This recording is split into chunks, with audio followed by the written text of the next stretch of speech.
All right, we're going to jump in. If you've been following, the certification program is on hold. And last I've heard in terms of updates from the team,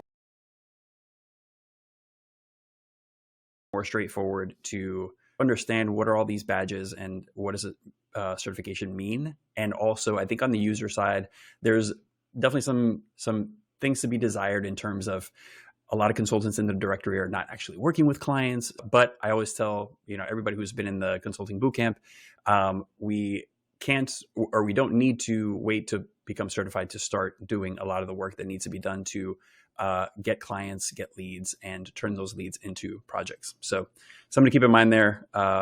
It's nice to have, but definitely not required.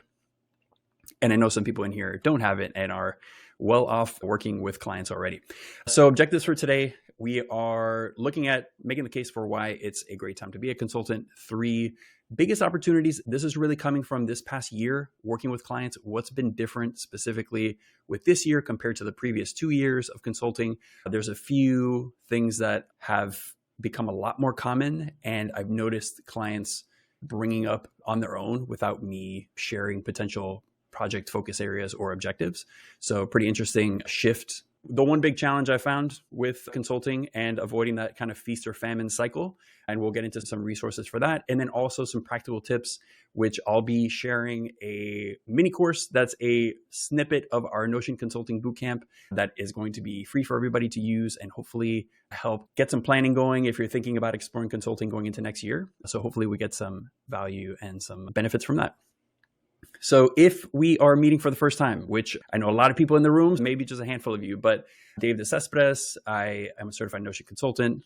I think now it's called solutions partner. I've been in some form of technology consulting for about 7 years. I'm up to 50, a little bit over 50 clients in total, specifically with Notion. A lot of these first starting out were little workshops or training coaching sessions. And lately they've been more kind of workspace builds or migration projects. And I want to kind of preface this whole thing by saying, I'm sure a lot of us have had varying paths in our professional lives, but I started way back long time ago studying and working in architecture. I worked in education, teaching computer science, founded a creative agency with my brother about now 10 years ago now that we ran for 4 years. Went back into education, started creating content, and really just by exploring Notion as a productivity tool, that just led to first projects coming from mostly YouTube videos, very low quality, low res YouTube videos, I might add. That's all to say, I think this is becoming a lot more commonplace in terms of pivoting, switching careers, exploring our interests, and also looking at where our skills and expertise is in relation to the market and where there's opportunity and where there's demand. Just by way of being interested and curious about productivity led me into consulting, and it definitely was not part of my professional plans to get into, but it's been a lot of fun. Sometimes a few headaches here and there, like with every job, but I think every team always works a little bit differently and their challenges are always different. So even if it's a similar scope, no one project is like another. So that's keeps it exciting and interesting for us productivity nerds. And for context, some of these were the first year working, and just by chance or almost by accident, getting to work with startups that 100 plus employees, and also venture capital firms, which have been a focus area lately, primarily just to build a network and build partnerships with firms that are working with startups. And I think working with startups has been a lot of fun. I think they're just building and not quite thinking about systems that keep their teams organized. When we think of the question of why Notion Consulting is of interest now, I started 3 years ago, but I still think if for anybody starting today, there's still a huge opportunity. It boils down to a few key numbers. Number one, there's 100 million users. Obviously, not all of these are paying consultants to help them, even if it's just for coaching or support, but there's a lot of teams and enterprise customers specifically that make up maybe even a small part of that 100 million that do need help and are likely not doing things as effectively as they could be in Notion. And as a result, losing hundreds of hours of productivity per employee per year, which has a cost. And the other big thing that I've noticed is Notion's growth in popularity outside of tech areas like education, design spaces, even architecture firms that 2 or 3 years ago when I was just starting had no idea what Notion was and had no interest whatsoever. There are now firms that are using it even for knowledge management, material libraries, proposals, things like that. So it's very exciting to see. And that's shifted quite a bit in the last year. Something to keep in mind, there's just a lot more industries and people and teams aware of Notion and at least interested in using it as a kind of all-in-one digital workspace. So all of these things put together make for a huge opportunity, in my opinion, of getting into Notion consulting. The other thing I wanted to mention is if you've been on the consultant directory, you've noticed there's roughly maybe 80 to 90 agencies or consultants on the page. However, when we limit it to a particular region or a service like workspace migration or workspace building, the number actually shrinks quite a bit. So in this case, looking at the US and workspace building, there's 50 something consultants. Are they available? Are they at the right price point? For the leads that come in, it could be still hard to find the right fit within the consultant directory. And as you've probably known, some of you in the room are already consulting without being part of the directory, which is great and just goes to show that there's a high amount of demand. I'm not saying it's easy. There's still a lot of challenges and it takes a lot to get up and running. So I want to caveat it that it's not a walk in the park, but the opportunity is there, in my opinion. Next, with teams specifically, they end up building what I call the anti-workspace. If you were in last month's webinar, you might have seen this already. But the anti-workspace is essentially comprised of way too many manual steps. They are optimized for one archetype, meaning if the person building the workspace is an uber minimalist and all the properties are hidden, that is one of many that are part of a team and using Notion. That happens quite a bit. Next, there's too much information visible on the page. On a lot of home screens, there's just too many links, pages, data, properties altogether. And the number one complaint amongst employees that are new to Notion is it's just super overwhelming. And again, goes back to the first one. There's just a lot of manual steps. I always say that by the end of the project, we need to be making work faster and easier and trying to figure out how to calculate that. And if we aren't doing that, then we're failing in some form or another. These kind of all end up being the anti-workspace.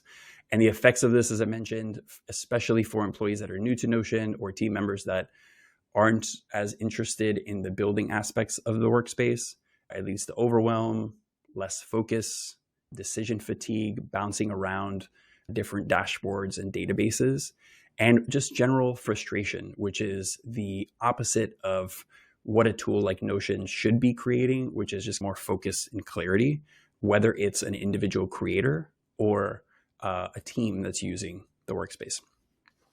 And one thing to note is, especially when we factor in hybrid and remote teams, more and more employees are sharing that they're just doing more work about work. If you've followed Marquise Murray, he works with Asana, but has a really great podcast where just talks about productivity and working with clients. Their mantra is eliminating work about work, which I love, because when we build systems, it's easy to forget that it's very easy to build systems that end up causing more work at the end of the day, which is the opposite of what I think we want. So something to keep in mind there. So switching gears and looking at opportunities, there are three main differences with projects working with clients this year than the previous 2 years that I want to highlight. And hopefully, if you're exploring these spaces, is probably a good starting off point, especially going into next year, just by way of conversations with prospective clients and with current clients. So I want to highlight these. So the first one is just more broad here, but especially with remote teams in particular, where we've got people in different time zones, different familiarity with Notion, and we don't have the ability to walk through the basics of how the workspace is set up internally or how dashboards are set up.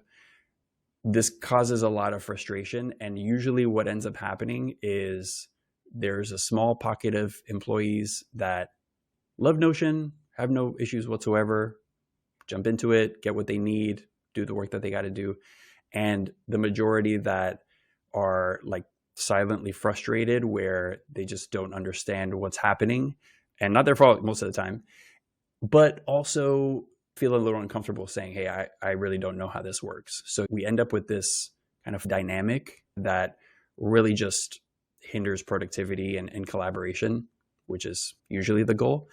And I often kind of start projects with this diagram and often refer back to it when we start thinking about setting up dashboards for teams or departments within a bigger company, really just to think through and to make sure that we have a good understanding of what is the workspace doing as a whole and what are those building blocks that make up the workspace. And if you've built lots of templates and worked with clients, this might come as second nature to us. But again, I always imagine that clients, or at least employees within their company, are brand new to Notion. And a big goal is always, can they navigate Notion effectively? And can they find what they need without additional support from a team member? That's the big goal. I think if we build workspaces where new employees just get plopped in and could work their way around without getting confused, that's a huge win, because that means that it's intuitive and it's focusing on user experience as a main priority. Second big change with clients, especially this year, has been interest in automation and actually implementing automations. I'm going to say as an aside, this was not my expertise. And I will say even today, it is not my strong suit or strongest skill. But when it comes to current clients, just having an interest in saying, hey, is there a way to grab specific emails, save attachments, link them in a Notion database so that we can access them as part of our team? So that's one of many examples. But I'd say this year, every client project has involved some kind of automation.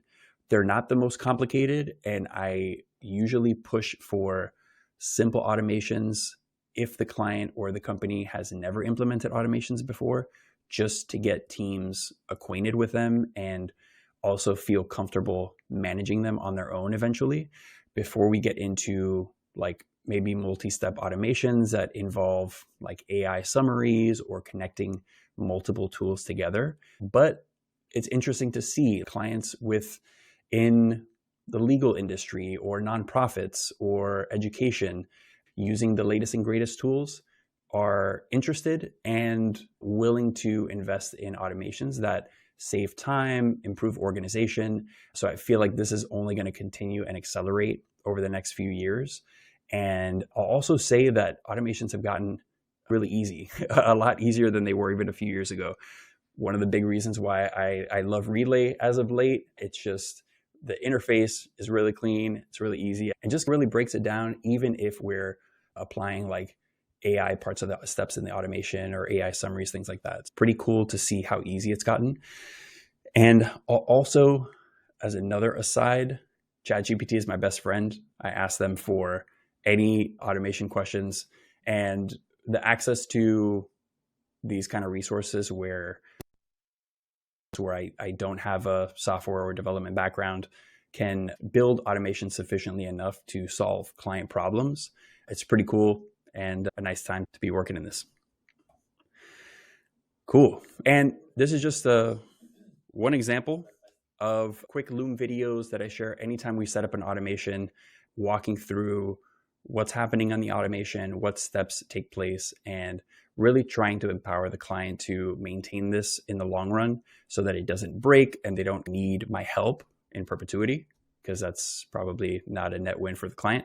So just walking through these steps with clients and using this to field any questions as they come up. So this ends up becoming the starting point that if something's not clear in an automation or if it's not working as intended, we can reference the Loom resources or SOPs to then tackle specific changes and do it collaboratively. Just from the clients that I've worked with, the ones that are the more collaborative and the more involved, the better the outcome in terms of continuing to use Notion and continue building their workspaces out independently, which I think is a big win. And the last one is interest in AI in general and AI-driven workflows. So what do we mean by this? First, probably the most common note from clients is trying to speed up or accelerate a lot of the manual work that's happening. And this is pretty closely tied to the automation portion. And a lot of automations now are benefiting from AI steps in that process. Another one is when we have teams that are doing a lot of research or working with a lot of data or just a high volume of data, being able to create prompts that review data, interpret it, maybe create certain findings or summaries, that again becomes a huge time saver. And that's also tied to anything that deals with large data sets, whether it's surveys or analytics on the website or any kind of studies or findings that a team might be doing. And this might not be for every industry, but I've noticed it like in the nonprofit space and in the like legal space, probably the most. Just generally a lot more interest in how AI can help these tasks. Even implementing AI meeting summarization as a service, I think there's probably more than enough potential clients for that service alone. Something to think about.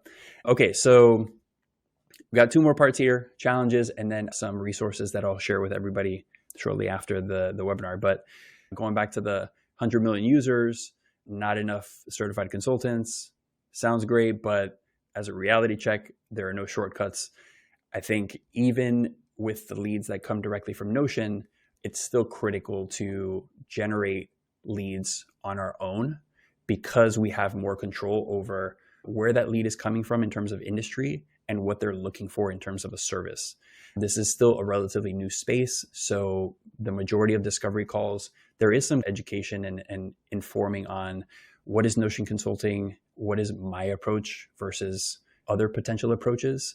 Some consultants like to focus on workspace building versus training or support versus leaning more heavily into like API work or heavy automations. So there's a lot of variety. It's a new space. The more we implement some initiatives that we'll talk about now, the more chance that we're generating the right leads that we want to work with. Leads are everything. This is also the biggest counter to the potential feast or famine cycle that we see quite a bit in the creator space and in the freelancing space, where we're dependent on the market and on the time of the year in terms of how many leads are coming through. And the more we could generate quality leads, the more control we have over our capacity, over our bandwidth, road mapping out several months into the future, which is critical as an independent consultant, just because you have a little bit more structure and stability there.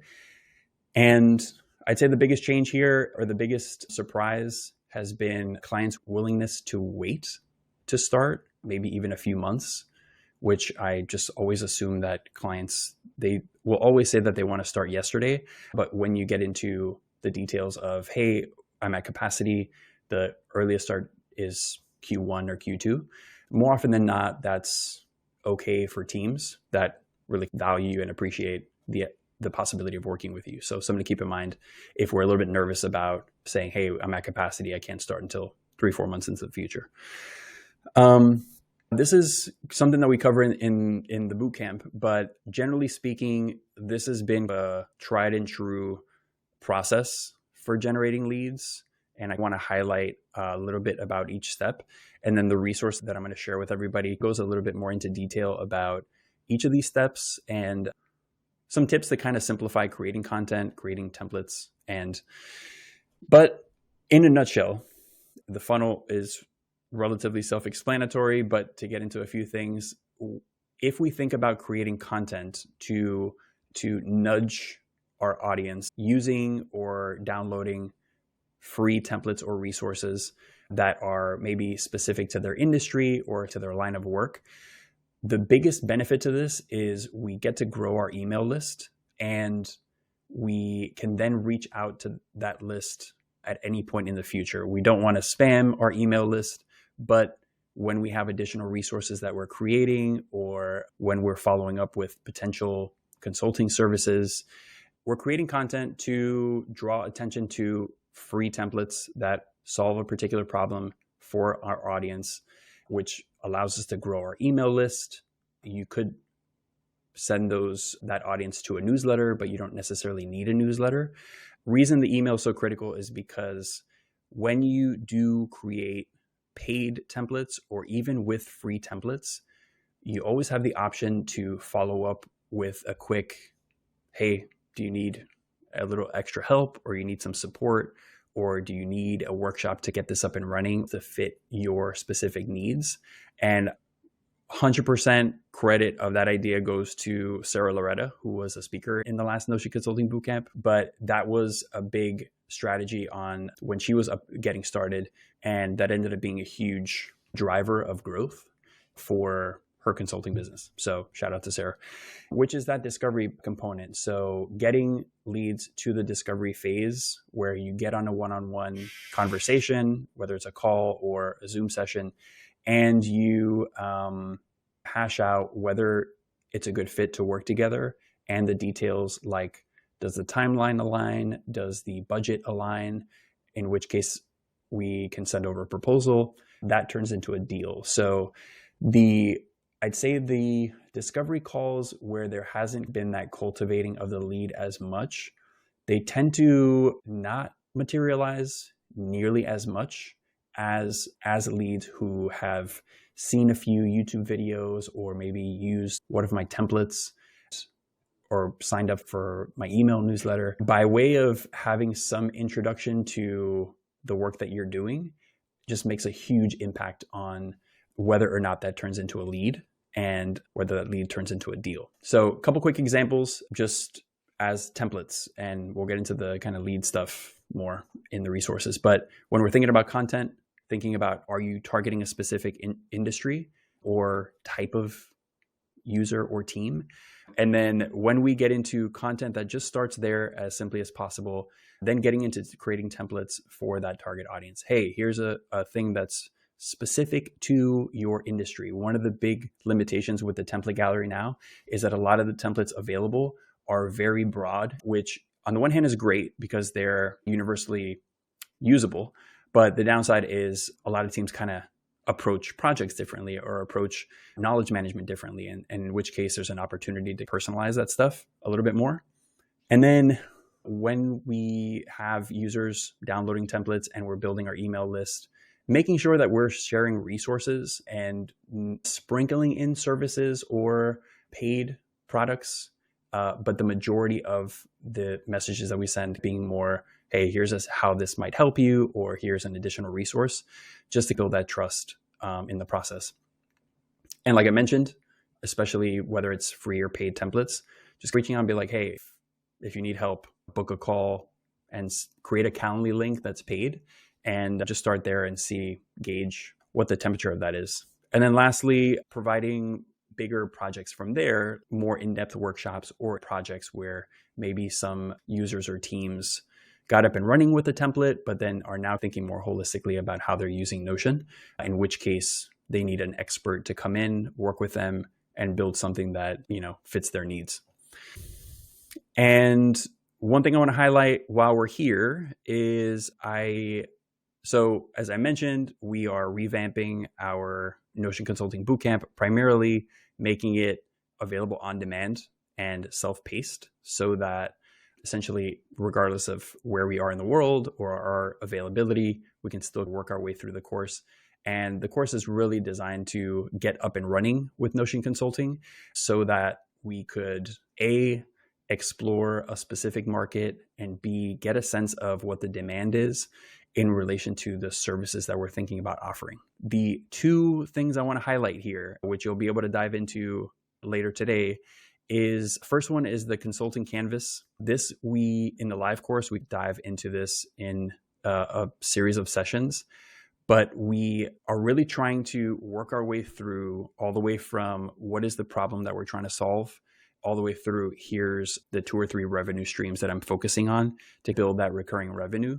and make sure that we're building a sustainable business that is growing over time. These kind of 9 building blocks are pretty essential to make sure that the content that we're creating, the templates that we're providing to our audience are focused and solving key problems. I think that where consultants have tended to get tripped up in the past is the offer is too broad or the audience is too broad. And at that point, we're competing too much with too many people because we haven't focused in on that target audience. And for example, if we get into any one of these, there's some kind of lead-in questions in terms of if we're solving a key problem, some starter questions to kind of give us some time to think through, okay, if I am doing this, what problem am I solving and how am I solving it? The one other resource, which also has a video component that you can explore, is the lead machine. So the section that we covered just now, we created this in the course and in a previous webinar, but this is essentially an exercise to go from target audience to potential content ideas that's driven by this AI block. Each section has its own block that helps us populate the next section. So if we think about, say, industry is architecture, and the subsector is, I'm going to say, residential design, and company size, let's say 10. So in this next portion, it's referencing the previous call out for target audience. And then when we click generate, it's creating some potential products or services for that target audience. Again, there's likely to be some recommendations in here that are maybe not a good idea or not a good fit for what you're trying to do. But when we move this into the next section, when we paste our selections in here, then the next step is, okay, what kind of template can I build that is leading into that particular service? Just wanted to call this out as you're getting into the mini course, all completely free. And on that note, wanted to open it up for questions if we have any on anything Notion related. So we are launching the self-paced version the first week of December, and I'll send an announcement on that and a special offer for everybody who's here. And we are looking at potentially doing another live one in the first quarter of next year. Still working on the details on that. Disclaimer, it's a lot of work running a live course, but it's also a lot of fun. I think connecting with students has been pretty cool. And seeing a few previous students get certified, which has been awesome. On that note, hope it was helpful. If you didn't grab the link, I will send a follow-up email with a link to the mini course. And again, if you do have follow-up questions, definitely let me know. Happy to answer those. Otherwise, hope to see you all consulting on all things Notion at some point. And let's stay connected and have a great rest of your Tuesdays. Cheers.